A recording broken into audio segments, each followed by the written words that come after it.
On today's episode of Unbinged, we're talking about Gen V Season 2, Episode 8. It's the big finale, but was this the right ending for Gen V Season 2? Did they stick the landing? Did they get us excited for the boys? We're going to give you our review and explain the ending, all that and more on an all-new episode of Unbinged, starting now.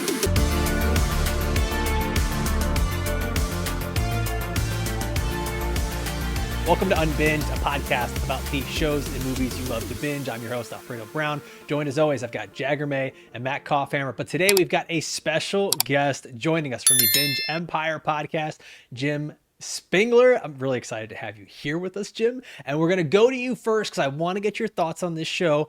But as always, Jag, hit us with the spoiler warning. This is your one and only warning that we're about to spoil everything from Gen V and the boys universe. There was more ass play, but this time it was useful. Jim, I told you I'm going to go to you first, man. All right. It was very useful, actually. Guys, thank you so much for having me on. As you said, I'm from the Binge Empire podcast. To be honest, the boys universe and Gen V has a special place in my heart. I'm going to go ahead and say that entertainment-wise, I had some fun with it. I think it's very much so the boys 4.5. A kind of underwhelming finale. Not a banger. A setup for the boys season 5.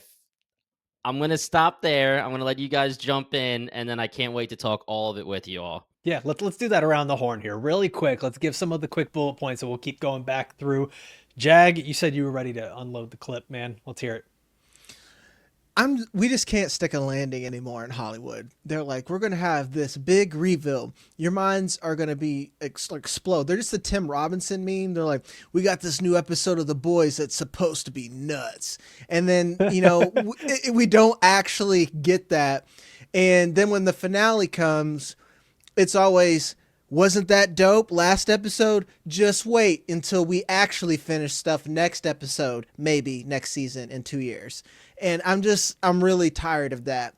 I will say, Jim, like what you said, it's not that this isn't fun. I don't feel like I'm watching a bad show. I'm not saying, I hate Eric Kripke. I'm canceling Amazon. Fuck Bezos. Maybe, but like not as far as, not as far as like for what the show is. But I think that we can't call this a win. And I think The Boys is becoming the very thing that the whole show is making fun of. Thank you. Absolutely. Especially when you look at this finale in a vacuum, this felt more like setup for The Boys' final season than it did actually resolving any of the plot points or character arcs from this season of Gen V. I mean, they had a really interesting... for you? Sure. So they had a really interesting setup in the penultimate episode where Marie uses her power, the very thing she bitched at Kate for, using her powers against her friends. And then this episode, there was zero consequences for that. Everyone was like, well, it's fine. We have bigger fish to fry. And it just felt like you can't set something up like that in a writing scenario and then have no payoff, no consequences, no nothing. It just falls flat.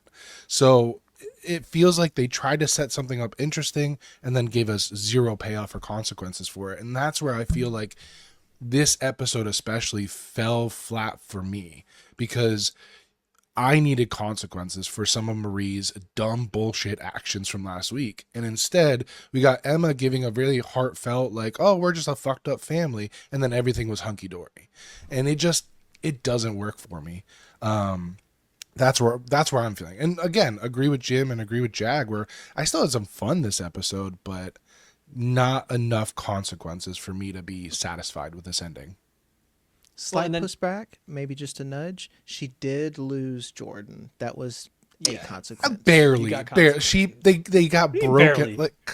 They broke up, but they're still together at the end. They're still in the same car. They're still fine. That was a bullshit. Koff just wants all hell to break loose. He just wants everyone sad at the end. Is this not The Boys? Is this not the show that's supposed to be about over the top? It's not The Boys. Action? Actually, it's Gen V. Fair enough. You got me there. Actually, Koff. Actually. No. Okay. So for me, stick with me on this. Gen V has kind of become the TV version of Crocs. They can be fun. They're going to be more function over form at this point. Gen V is here to be a function of The Boys, right? Crocs are super comfortable. I wear them around the house. Great function. Form, I can't wear these bitches anywhere.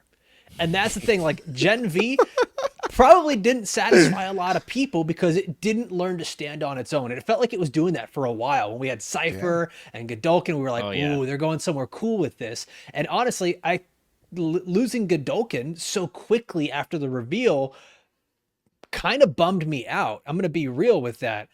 This show had a tough task. This show, I want to give it some grace. They lose Chance Perdomo early in production, and you know they have to kind of like, okay, let's switch some things around and adjust the storyline. I think they nailed what they set out to do. Do I think it was a great series and a great finale? No, but they aimed to build the bridge to the final season of The Boys, improve Marie's power set to make her a character that matters, expand the TV world of The Boys and Vought, Godolkin, etc. And they did that. So it's fine. It's not great, right? Like, I don't even think it was like very good, the finale. It was just a decent finale. It had its cheesy moments. Yeah, like it just ended. And Jag, you said something that makes me want to ask this question. And Jim, I want to go to you first. Okay. Do we have like an actual finale problem in TV? Because I just asked this over on Threads. What was the last really good finale that you've seen in a TV series? Because the last one that I remember is Andor. And that's because it had so much emotional connection to something we had already seen. Even great shows that we've been watching, like Severance, the finales of the seasons are just kind of like, oh, that's more setup for more story for later. Yeah, we definitely have a setup problem. I think that a lot of creators, executives want fans and viewers to just be ready for the next season. Please keep watching. Please keep watching. And you don't feel satisfied at the end of each season. There's been plenty of television shows lately where it literally is just trying to get you to the next season. Please continue. Peacemaker. Yeah, it's a trailer almost. I mean, that you know exactly what they did for Squid Game. Squid Game season 2 was basically a trailer for season 3. It's tough. It really is a tough scenario right now, and I think it's definitely something that needs to be figured out. Yeah, it feels like to me that it's their gimmick, you know. No longer do we just have a really good finale of a season.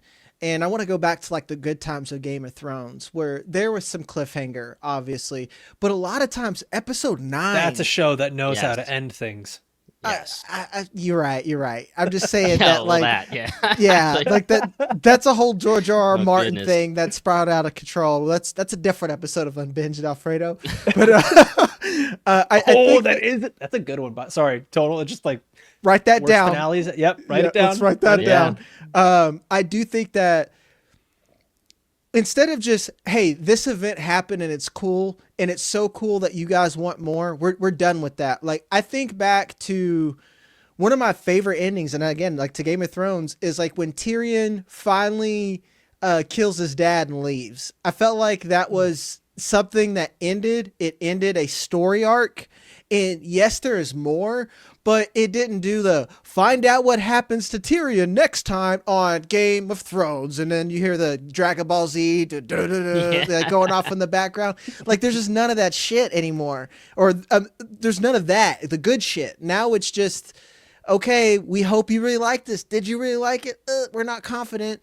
You know, they're like, cool, I gave you a sandwich and fries. Here's the fries now. If you want that sandwich, come back for season 2. Then you come back for season 2. They're like, did you love the bread? If you want the meat, season 3, baby. You know, just give me a sandwich. And the worst thing is the wait now in between each season is even longer for most shows. Yeah. I think they're setting themselves up for more disappointment that I had to wait so long, you know. Agreed. You know who I blame for this? The fans. I blame me for having a TV. No. You guys kind of hinted at this. It's becoming, so Gen V and The Boys has become the thing that it was making fun of, like the superhero stuff. And let's just call a spade a spade. It was making fun of Marvel, and it's sort of become Marvel. And you know who I actually blame for all this? Marvel. I just finished watching Marvel Zombies. I was a little late on it. First episode, beautiful setup, such cool premise. Loved everything going on. You got Blade with the Moon Knight outfit and Khonshu and all that. Just totally dope. Awesome. Episode 2, cool, more setup and get some new characters introduced. Episode 3, oh no, this is not looking good. By episode 4, the whole thing was just big crazy battle that is just totally unnecessary and it's lost the plot. And that's kind of became Marvel's thing. Every show they had, they lose the plot in the final episode with a big battle.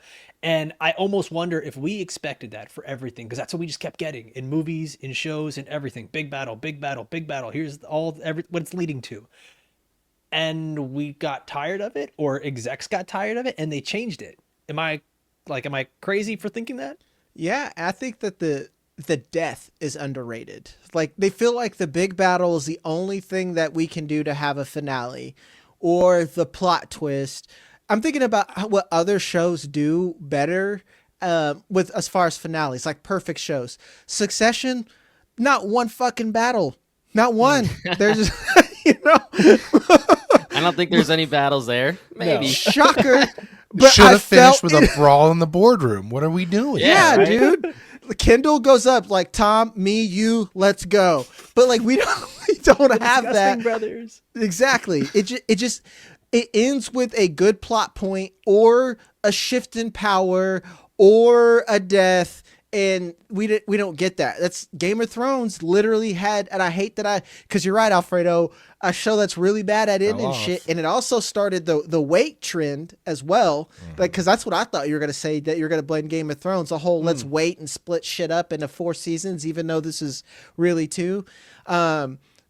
They had we're going to have a death and then we're going to have a battle. We're going to have a death and we're going to have a battle. I never got tired of that. I didn't feel like, man, I really wish everyone met up and then, Captain America came in and said assemble, and then we get The this end action. of this really felt like a Nick Fury coming up and being like, "You guys ready to join the Avengers?"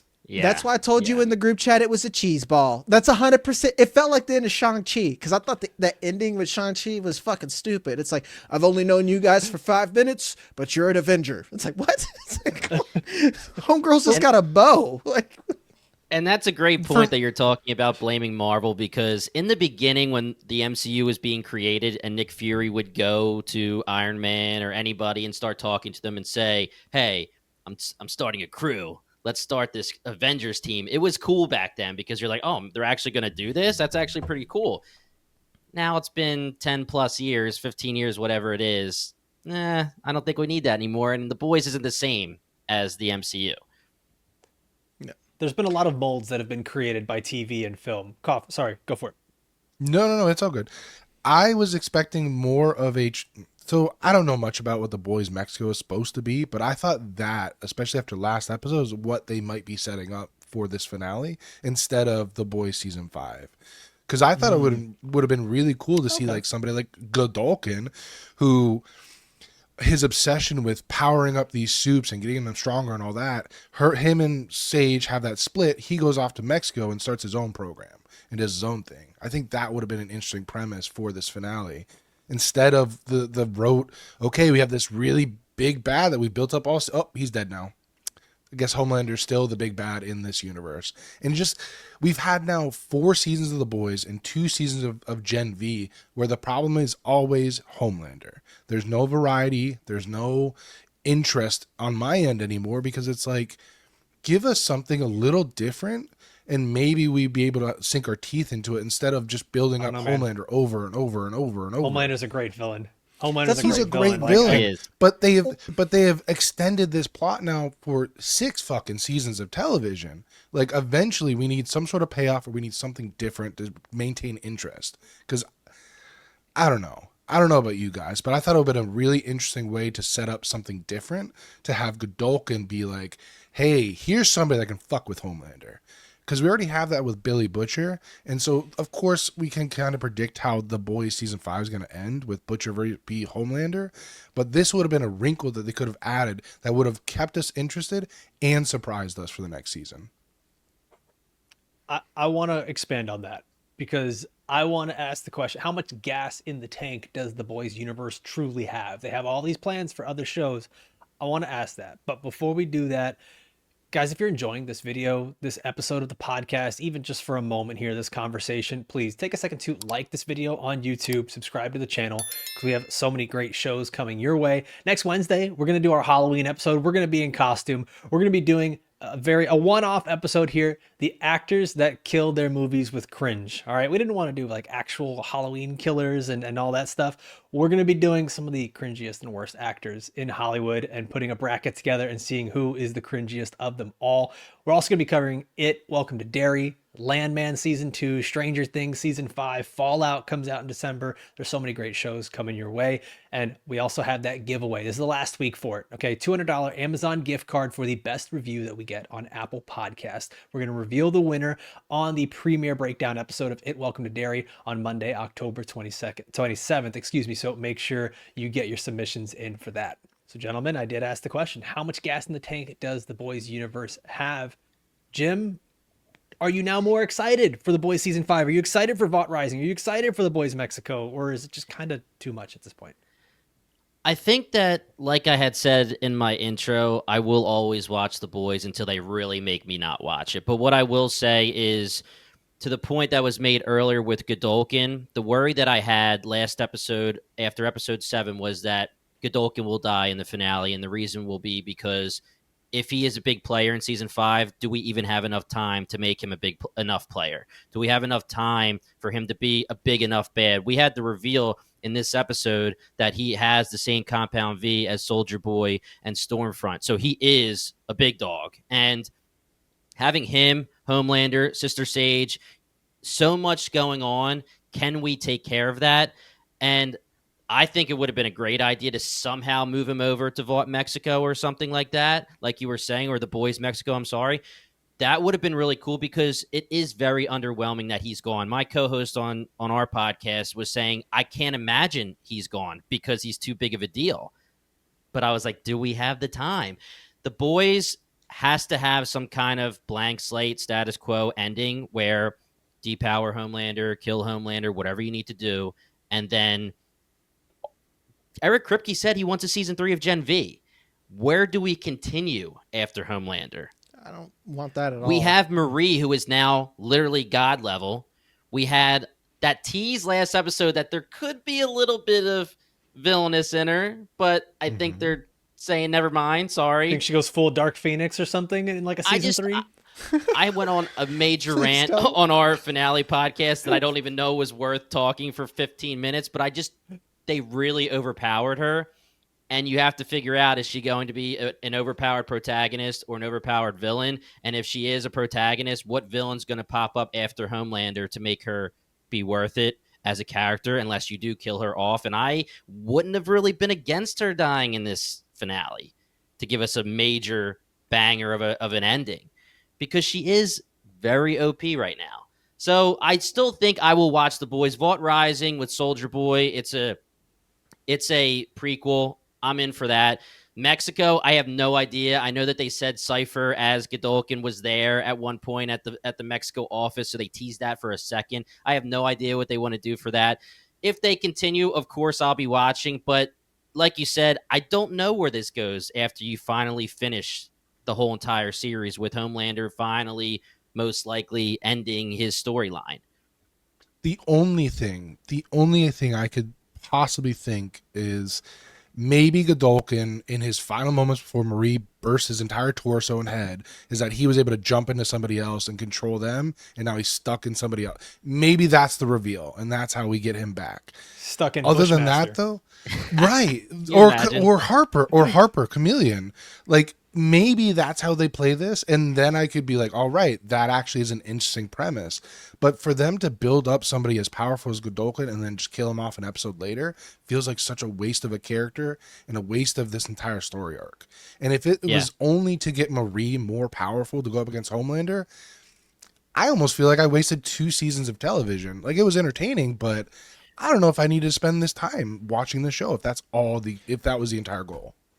And like, Marie doesn't deserve the W. Like, she just like doesn't deserve it at all. Like, she could be a part of the crew for sure. I'm not saying she can't join the Boys or be the gang, but like, it's got to be Butcher in that crew against Homelander. If not, what are we doing? It would be like setting up an entire WrestleMania for John Cena and The Rock just for Trish Stratus to come out of retirement and do a little like kick or whatever. I don't watch wrestling anymore, guys. You know what it is, Jagger? You know what it is? It's building up Jon Snow versus the Night's King and then having Arya kill him. That's Yep. If I they had do that same exact I'm comment. out. I fully Cough agree. does I that. can't agree more. I think that her purpose is going to be to heal Butcher from whatever's wrong. I still think Butcher will die in the finale and he'll make some kind of heroic sacrifice after he is cured. I'm hoping that's her purpose. Heal Butcher, make him lose his antagonist side of him towards the end of the season, and let the main characters of the boys do their thing, because I can't agree more that you have to have Butcher, Ryan, Huey, the boys be the ones to take down Homelander. Yeah. She needs to be part of the team. She Yes, can't be the team. Like, she has to be one of the weapons, not the weapon. Like, right, this is almost like, and I hate to say this, but the boys and Gen V and all of it, I do feel like it might be going the way of Star Wars, where they're oversaturating their story so much that now they're like, well, okay, our big bad's gonna go down. Let's just go do some prequels, and then let's do some spin-off shit, and let's start going in different directions. And then Marie almost becomes like this Luke Skywalker, which, spoilers if you haven't seen the really bad sequels, who's just like so overpowered that she comes in, saves the day, and you're just like, that's what they did with this character that I actually grew to like over this time. I'm worried. Like, I'm genuinely worried about them. I do feel like they've lost the steam for these shows. I'm glad The Boys is finishing up. I'm glad that they're giving us a different ending than what we have in the comics. Like, Eric Kripke has said that he wants to go with something different, something unique. Cool. Don't fumble the bag. I don't know that I need The Boys Mexico, or I don't know that I need Vought Rising. I don't know that I need a season 3 of Gen V. Unless we're gonna get more Hamish Linklater and something. But other than that, like, I'm kind of good. I'm satiated. I'm fine. Yeah, that's like The Boys Mexico. I absolutely do not want. I do not want. Like, you failed the test on Gen V season 3. I want it to end, and I'm just worried. You know, I'm just worried about the end. I want us to get there. I want us to land it. I want us to feel good to where I can tell people, I want to talk to people about The Boys like I talk to people about The Wire. Like, you got to watch it. It's a perfect 5 seasons. Like, that's what I need out of this, you know? And Vought Rising works because I do want to know more about the creation of how we got here with Vought. And again, it's contained. When you start getting Gen V, when you start getting The Boys Mexico, that's when we're spiraling out of control and we're getting those Gordian knots. And I'm just not it, you know, especially when you're giving us, we talked about this pre-show, that CW-ass writing. Like, Eric Kripke, I'm glad that you've graduated up, you know, you worked your way up from CW to here, but like, we're the people that I don't watch shit with letters in it. Like, if it's not HBO, if your channel has a letter in it, I better be watching football or basketball. I mean, did he not do the same thing with Supernatural though? Like, that is a great TV series, but it probably went out 3 or 4 seasons too long. 3 or 4, dog? Isn't it like 25 seasons Bitch, or I don't something? remember. He only wait. Point of clarification: Kripke only worked on the first 5 seasons of Supernatural. The other 15 was a different team completely. He wrote and did his. Okay. Yeah, they Puff, did a good job those first 5 I was gaslighting seasons. people to give us comments. That's Okay. what Yeah, I was I about knew to. what I was saying. And we got Well, I had Scooby-Doo to actually, spinoffs, so yeah. don't forget that shit either. So, All right, let's talk a little bit about the characters here. Let's break down this ending. Let's discuss it, like what it could, because I mean, whether we are 100% excited or not, we are getting a connection to The Boys. We do have an ending from this and a potential season 3. So let's start off with, we're doing a lot of our talk here about Marie, and we find out Godolkin tried to control her when she was at Elmira a bunch of times, which, Jim, goes back to the thing you're saying. It's like, she's just so OP. She is so overpowered that the character can almost just become boring, that they're so powerful. She's running around popping heads, levitating people, controlling everyone, healing everything. Like, just, that gets boring. Is this character just going to be boring? Is that the vibe you're already getting? I think so. I really do. I think that the problem with Marie is something they established in this episode, and that was that she was able to pop Godolkin so easy after it was literally told to us that he has the compound V from Soldier Boy and Stormfront. Now, I understand that Homelander is stronger. He's an Odessa Project baby. And, there's a lot of different scenarios where he has other powers. He can fly away. He can laser her. He's fast, etc. And, Godolkin had to kind of just stand there. I don't know. What are her powers? Where can she control Homelander? Where she freezes everybody? Can she pop Homelander? I would hope not. We know that Newman is not an Odessa Project and had the lesser version of Marie's powers, and she couldn't do it. But the fact that you established that she could just explode Godolkin that easy, and we're talking about finales that were a little underwhelming or maybe a lot underwhelming.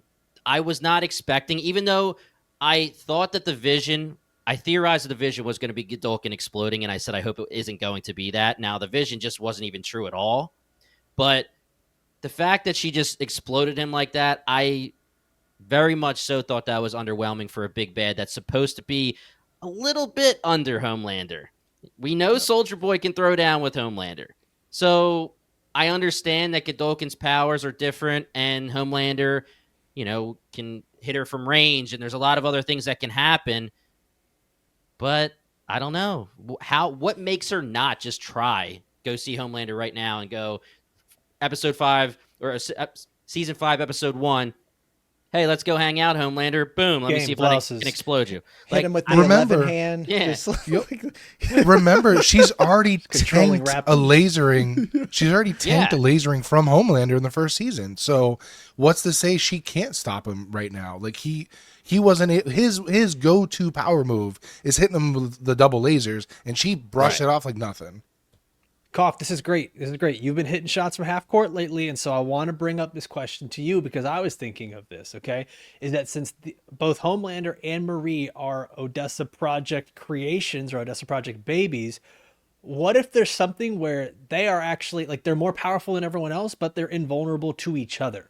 Like, it's almost like they can harm but not kill because of something in their genealogy.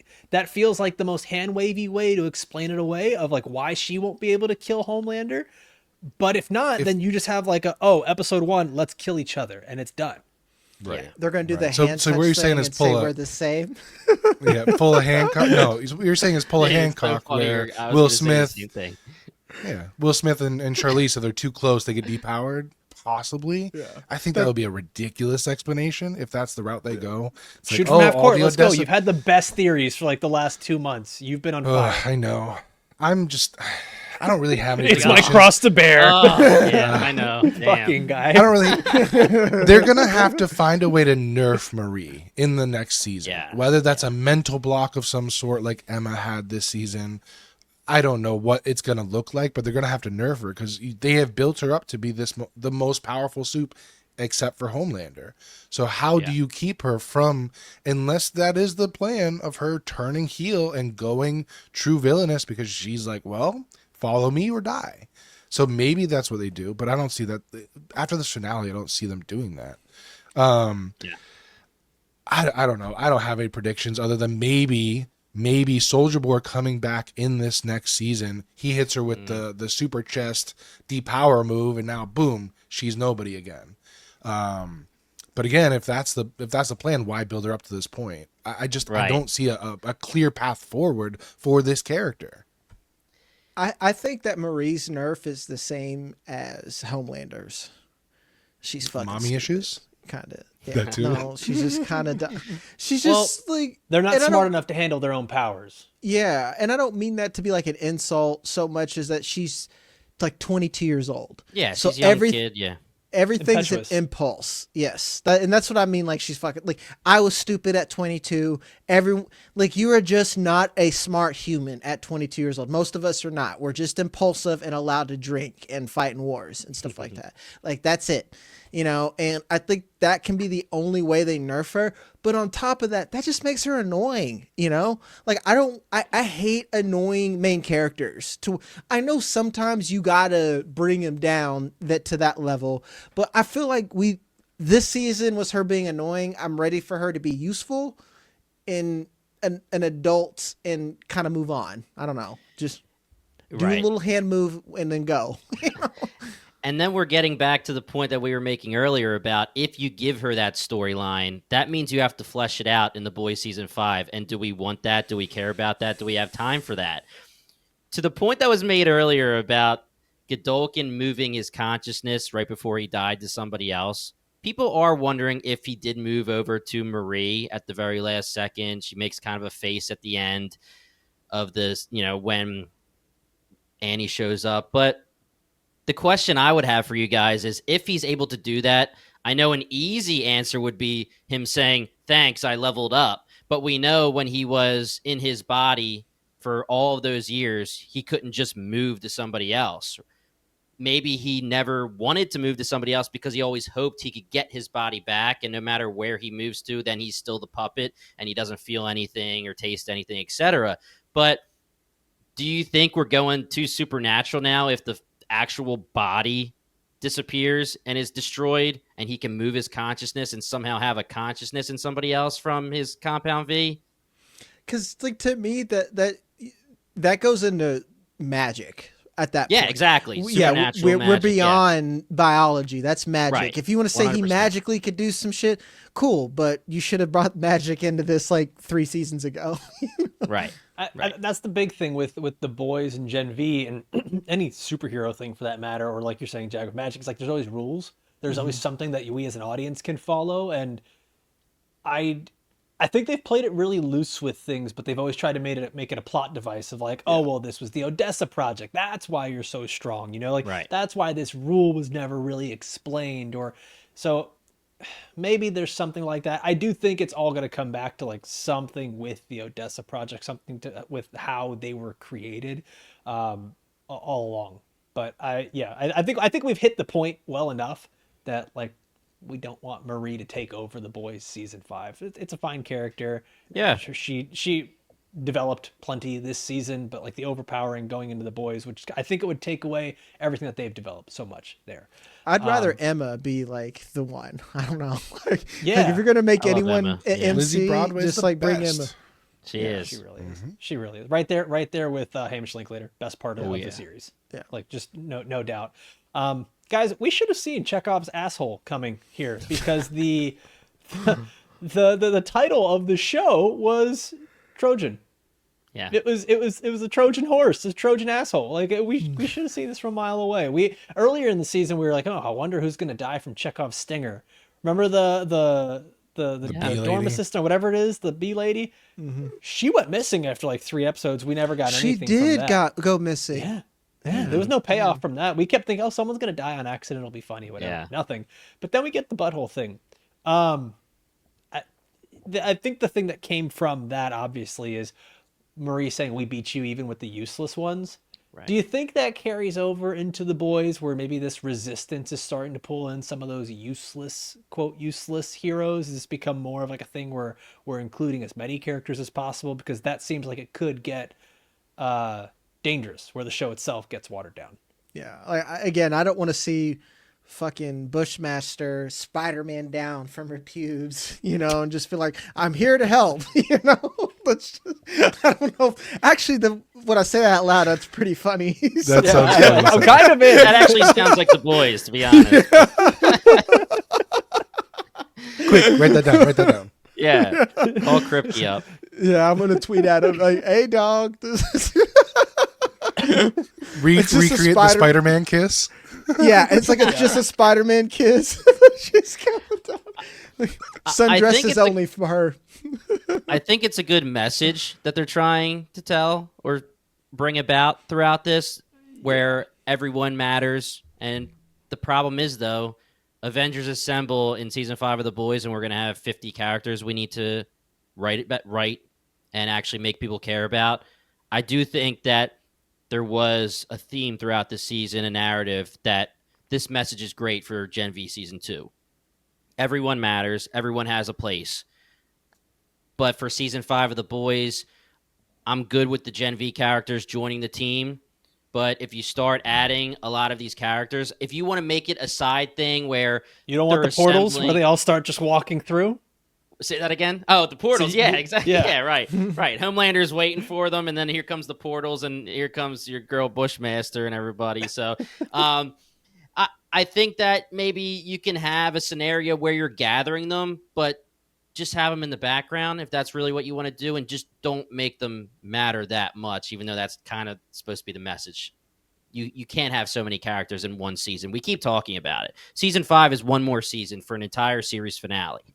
I almost wish Sage would have died because I don't know the point of her I was anymore and expecting it. what she's doing. I thought Godolkin would have taken her out. Why? Let's talk about them. Let's talk about them because like Sage is showing that she's a not smart person. Like every time they keep saying she's the smartest person in the world, and She gets surprised by like something. she's just missing obvious stuff. She's constantly surprised. Cough, you said you were surprised that Sister Sage didn't die in this. Well, the way they set it up with her being vulnerable with Godolkin in bed, and he's like, that's kind of a turnoff. Like, I thought she was going to try to stop him at some point, and she did. Like, she ended up freeing Polarity to stop him. But I was expecting her to maybe confront him more directly, and then Godolkin be like, you know what? I really don't need you, and then control her and have her kill herself. And then that, to me, would have, again, been a surprising twist for the next season of The Boys, because we had established last season with Sister Sage being the brains, quote unquote, behind Homelander's plans. What happens when you take that out and you have just unbridled Homelander trying to be the smart one? Now we still have Sister Sage pulling the strings, and it just feels like they reset the board with no consequences. So again, this episode especially feels like there was no consequences for any of the characters' actions other than Marie getting a power-up. And it just feels like a waste of my time. And I don't mean to keep harping on it, but it's hard to get over that point when you expect something interesting or something surprising, and then every time you're like, okay, here comes some. Nope, never mind. They're just going with the tried and true method. And so from a writing perspective, it just feels lazy and it feels boring. And that's really where I sit now with a lot of these characters, where I love Emma. I don't care about Kate. Jordan was like a wet blanket the entire season. So was Sam. And just, it feels almost pointless where some of these characters could have had interesting growth, interesting turns, and they just never did it. So I don't know. I don't know what they're trying to set up for the boys other than a Billy Butcher versus Homelander's final fight. Jordan, it does seem kind of useless now because it was just like, I'm going to make a speech and cause a problem. Fight me. And now I'm going to break up with you because this doesn't work, but I'm going to still be your friend.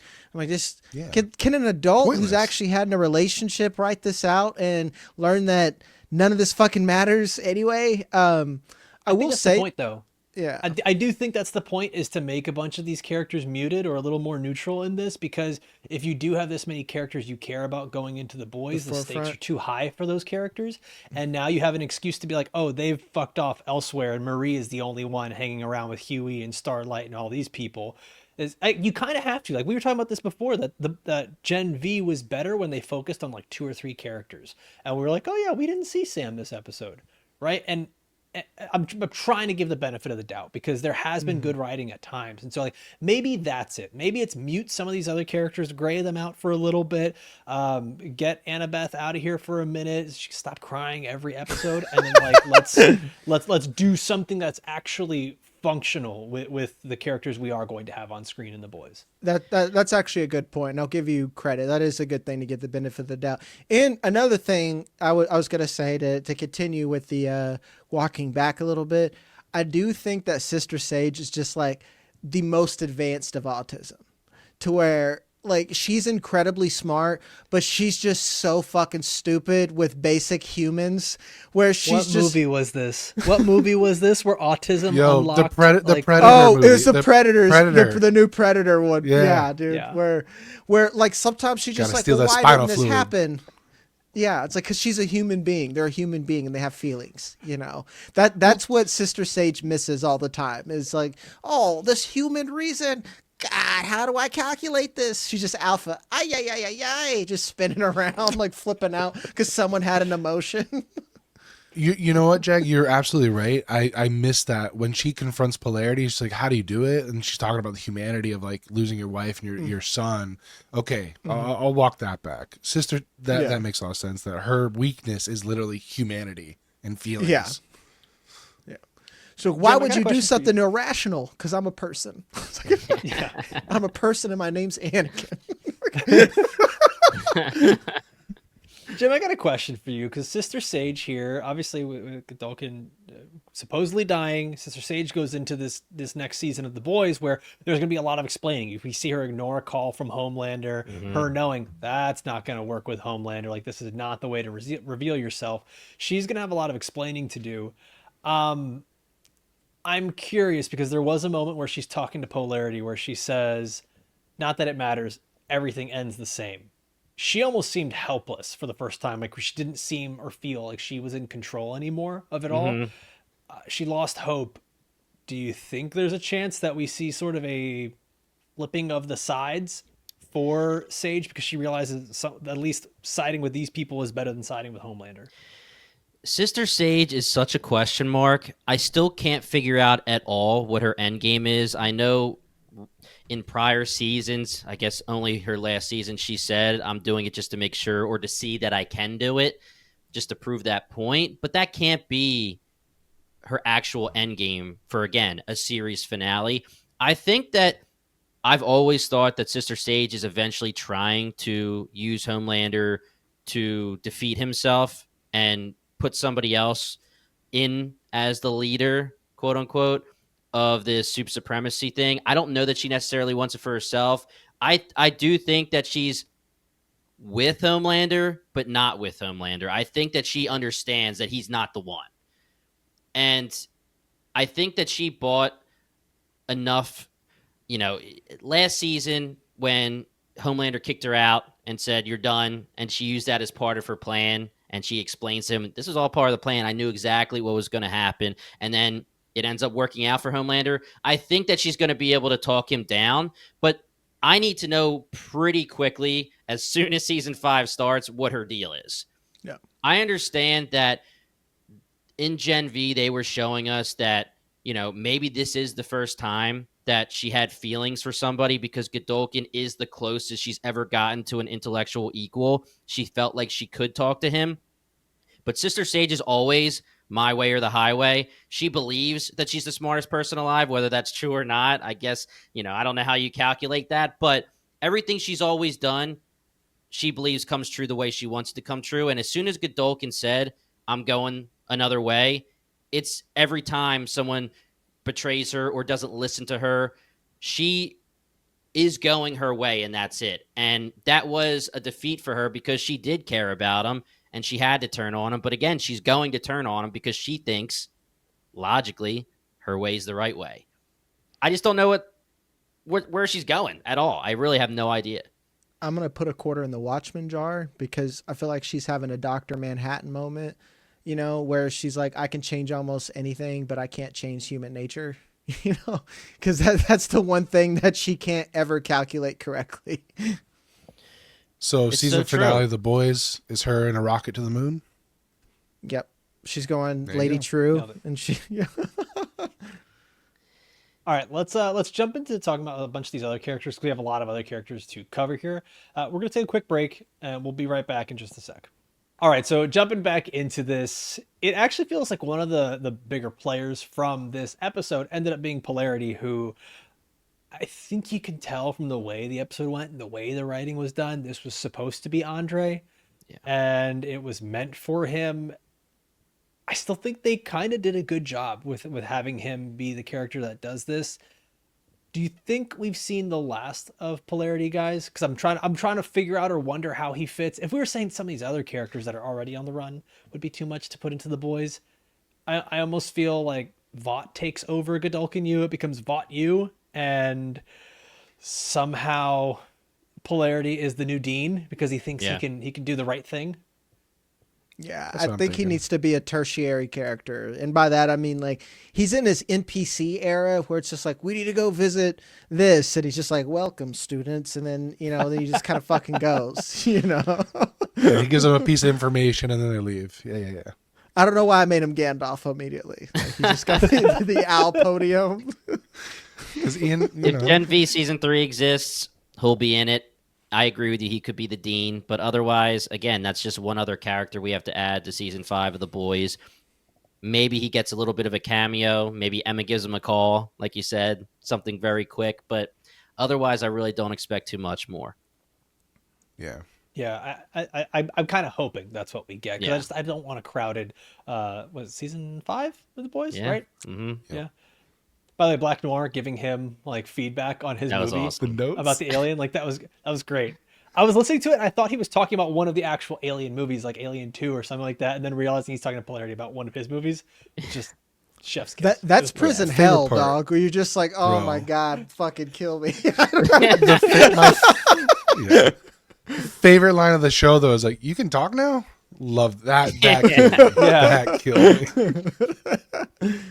And they gave us the sweet moment where it's like, yes, I know that the show itself and this episode had a couple of cheesy moments, but there was a genuinely good moment where they were talking about Andre, and Hamish Linklater tells him he's the greatest hero I've ever seen. And the stuff he would do to fuck with Godolkin, like getting someone to piss in his coffee. It's hilarious. Like, it was just, I enjoyed the wink and the nod to Andre as a character, to Chance Perdomo. It was just, it was well done. I don't think it was too heavy-handed there. Fully agree. Guys, let's talk about some of the other characters here. I put on the show sheet Emma and Sam, but Sam really didn't do anything, and He's pretty useless for being strong. Yeah, so much of season 1 revolved around him. I'm kind of glad we didn't need to get so much more here. But Emma, we get giant Emma payoff. I'm wondering, Jim, maybe you can answer this. Did she get this confidence from turning down Sam in the last episode? Because her whole thing is not having the confidence to let her become big, and we kind of get this payoff, but we didn't get really much before that. I think that they had a very good character arc for Emma. I think everyone was assuming that she was finally going to accept herself for who she is and understand that it's okay. And I think that conversation that she has with Kate and Marie might have been what did it, where Marie is like, oh, I thought I was the chosen one, but I'm just the person who self-harms. And Emma's like, whoa, whoa, whoa, whoa. Okay, we all got our baggage. We're going to take care of this together. I think that the arc for her was to finally accept herself. She had a lot of trauma trauma is a big thing for a lot of the Gen V characters. We know Kate had it and all of the manipulations she had to deal with. Emma with her mother and her powers and everything like that. So I think that it was the conversation. I don't know the deal. Like, I think her and Sam are still endgame. If you so give us another misogynistic of me to be like, yep, it was definitely when she turned down the guy. Girl power. I mean, they made it like they have her kiss Greg, and then she goes and says, "I'm single." I don't choose even me, basically. Yeah, I choose me, and I know what you're saying there. I didn't need her to kiss Greg because I like her and Sam. But I don't think even know she who just the fuck Greg is. Like, I know who He's a he nice is, guy. but like, He's a nice guy. Yeah. That was his Everybody character. thought Literally, that he was nice guy gonna be Greg. Cypress Mole, and he ends up just being a dude who can fly and help out Just and a talk big about old NPC. jar of mayonnaise on the season. That's Yeah, what he is. yeah. I said around episode, I don't even know what it was, 6 maybe, 5 or 6, I was like, they better not go with the Emma Greg thing and then go back to Emma Sam. There's no time for that. And whatever it was, they put him in, they sprinkled him in, they have her kiss him, and he stays at the school, which is completely fine, staying at the school. And then her and Sam are just going to continue with their story arc where they're friends for now, and then I do think they'll get back together. But yeah, I think it was the conversation the three of them had where she realizes, it's time to accept myself for who I am. And I'm glad we got to see Big Emma. I think we were all expecting it. And she kicked the shit out of Godolkin for one big kick. where's the big woman? Guys, They need to figure out if they're going to put her in season 5, they need to figure out how to give her an Ant-Man suit or something. Yeah. Because she's got to throw down, and she can't be butt-ass naked every time she's going to throw down. So I don't know, man. I mean, it is the boys. It is the boys. It's like, Guys, we're missing the most obvious answer. What has Godolkin been preaching this entire season? What makes a soup level up or stronger? Soup supremacy? What? pushing yourself. Pressure. Racism? Where was she immediately before she became big? She was inside of a butthole getting squeezed out. That pressure You caused took her it so power literal. up. That's literal pressure. Okay. Man, I was here about to be like, Cough, you know what? Good point. Under pressure, she made it happen. And then you took a sharp left turn into that dude's asshole. you had me in the Hey, first half, man. not gonna lie. Chekhov's asshole. What can I Jordan, say? Jordan had literally used their power through the ass. Through the bottle. That's pretty sweet. Yep. A power fart, like pow. Yeah. Jeez. We talked about some of these characters being wet blankets. Jordan, Annabeth. It Sam. doesn't feel like Sam. Yeah, like doesn't feel like there was much to add there with them. Like they kind of came, went. I'm hoping we don't get too much of them. I'm intrigued by Kate though, and Yeah. I want to see where you guys are at with Kate because her power set is so intriguing of like what she can do, and I actually see her as being the next most valuable person besides Marie that could join up with the resistance and do stuff. I do thought like it was a little convenient that Marie's like, all right, I'm gonna heal you now Yeah. because we need you. Like we really need your skill set to get into this place. I'm magically not tired anymore. I couldn't help Cypher out. I couldn't help Doug out. But I got you, girl. 10 minutes Yeah, later. yeah. Yeah. Nice exactly. gentle She, little she handhold. replenished the electrolytes. She was Yeah. good. The writers really wanted us to believe this Kate redemption for the season. They were really pushing that. I do like Kate. It's tough. I would like to hear you guys' thoughts on if you are fully okay with her redemption now, if you're good with her being like Marie basically was just like, we're good. What did she What do do you to guys think? earn redemption other than being like looking sad? She looks sad and they're like, oh, well, we feel bad for you. Like, I don't I will think say- Kate earned this redemption. I will say that she did prove her point to Marie when she wouldn't push any of the friends. When Marie said, "I'll heal you if you push them," and she said, "No, I'm not going to do that."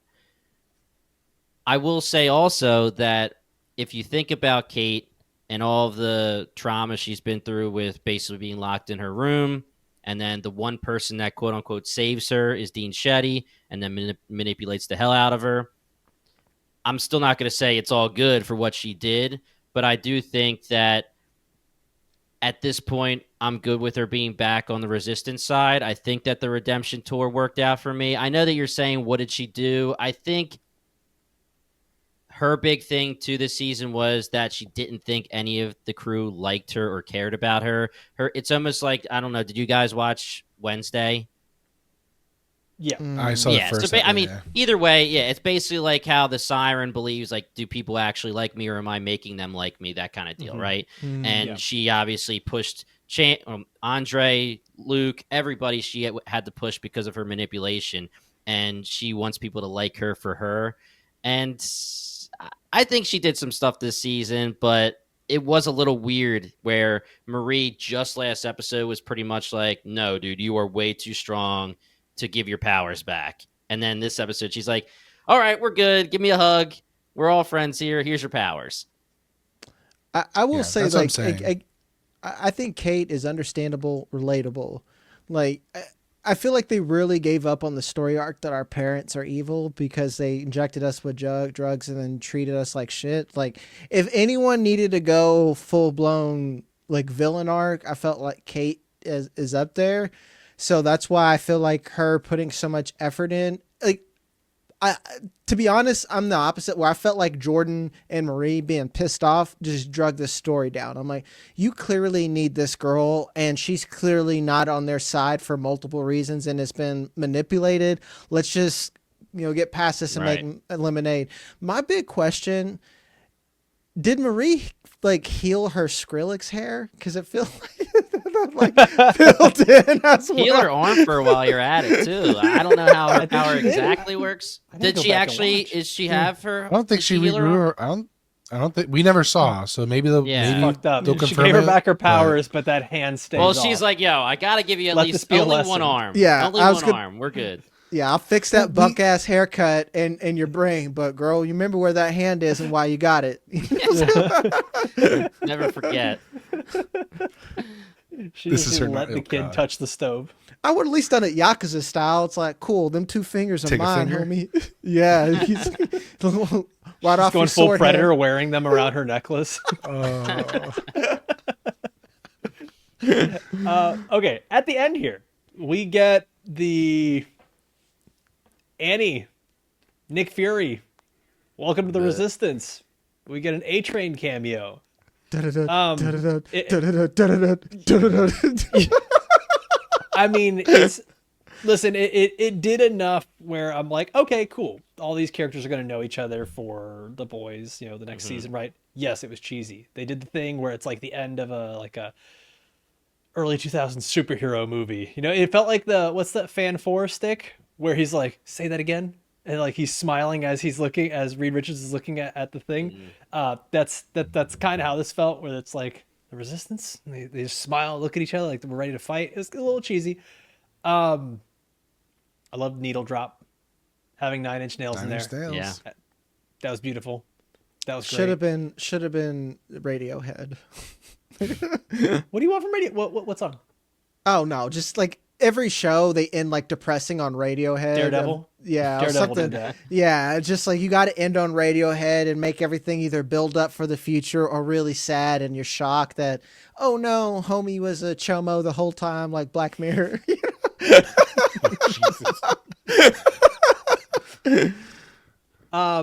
Did you guys care about the cameos here? No. It felt very forced. Annie's dialogue is very much that, like what you're saying, Jag, the NPC that is going to give some advice or say the words that get you to the next checkpoint. Yep. That was every bit of dialogue she had this season. Yeah. Well, That's going to be a for thing. me, That was NPC dialogue. You just came in and just like, here's your next mission. Bye, gamer. Later, Like the way NP. she flies in and then she's like, boy, that was really dumb of me to fall for the Project Odessa trap. Sorry about that. And she's like, thank you for recapping the season. Yep. And then for her to be like, oh, I did a simple grid search 200 miles outside the university and found you in 30 minutes. It's like, okay, where's Vought? Why didn't Vought do that then? Like, It just, what the fuck are we doing from a writing standpoint that F-word. this was the scene oh, my bad. What are we doing from a writing standpoint that this was how we ended this season? And then atrain running up and being like, why are we all in the open? It just felt so dumb and so cheesy. Like, Coffee needs that's like a bubble really bath what we or something, ended. man. Something, because that just, it was so Cough just so needs his absurd. Scooby snacks, is what Cough needs. I am kind of hungry. He needs him Scooby snacks. That's not what I mean, Cough. I think the That's it. biggest thing for me was expectations, the way that I'm watching the television show. I knew right away when I'm watching this season, especially with giving them the grace of the tragic passing, where they had to do a lot of rewrites. Right.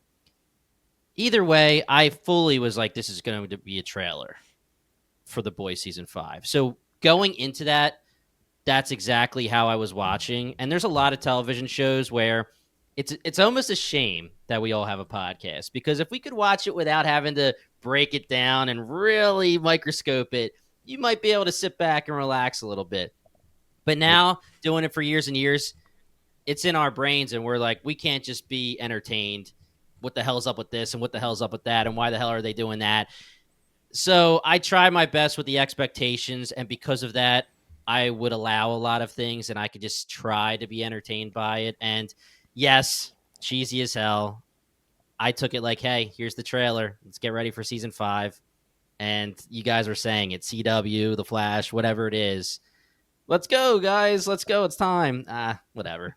Hooray, gang. We did it.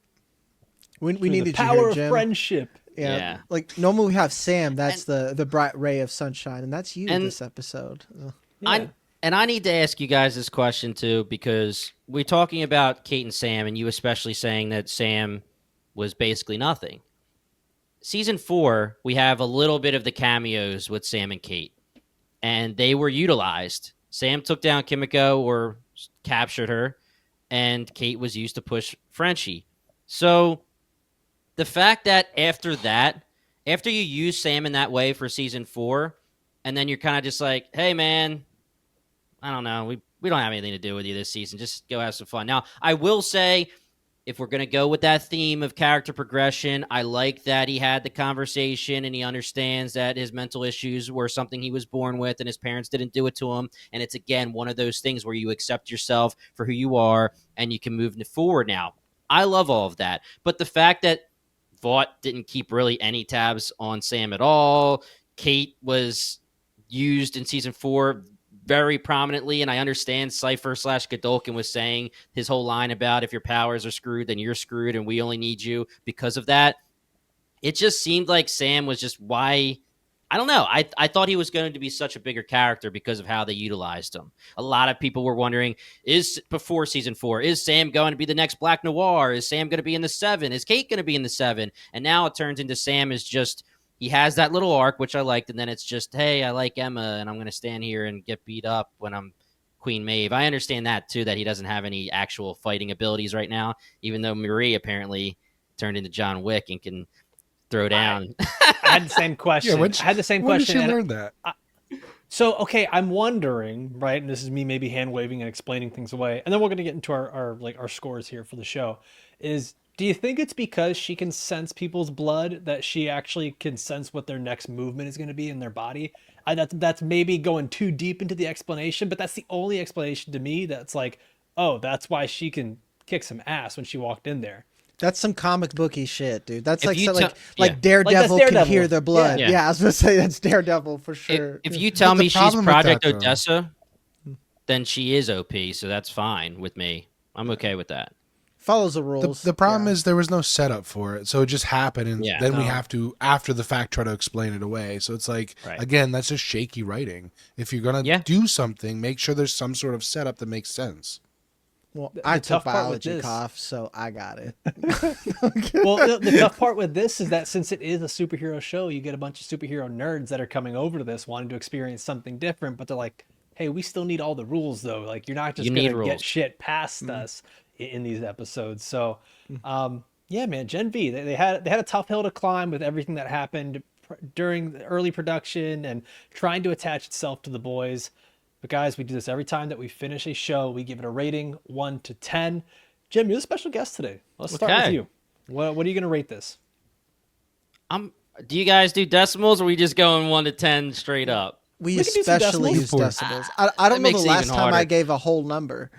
Yeah, I'll go Last episode. 6.5. I want to say like right, or not like right in the middle, not mediocre. It was good. It wasn't great by any means, but I think 6.5 is fair. I was entertained. Again, maybe I'm being a little unfair because of my expectations when I was watching it, and I just knew it wasn't going to be, we're watching Breaking Bad or something like that. We're watching Gen V.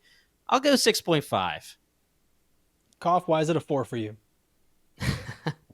Because of the finale. No. I like the 6.5. I think if we take the finale out, I'd give it a much higher score because they were setting some really interesting stuff up, but that Yeah. finale just shit the bed in my opinion and went the lazy route. So yeah, I think a 6 or a 6.5 is more than fair.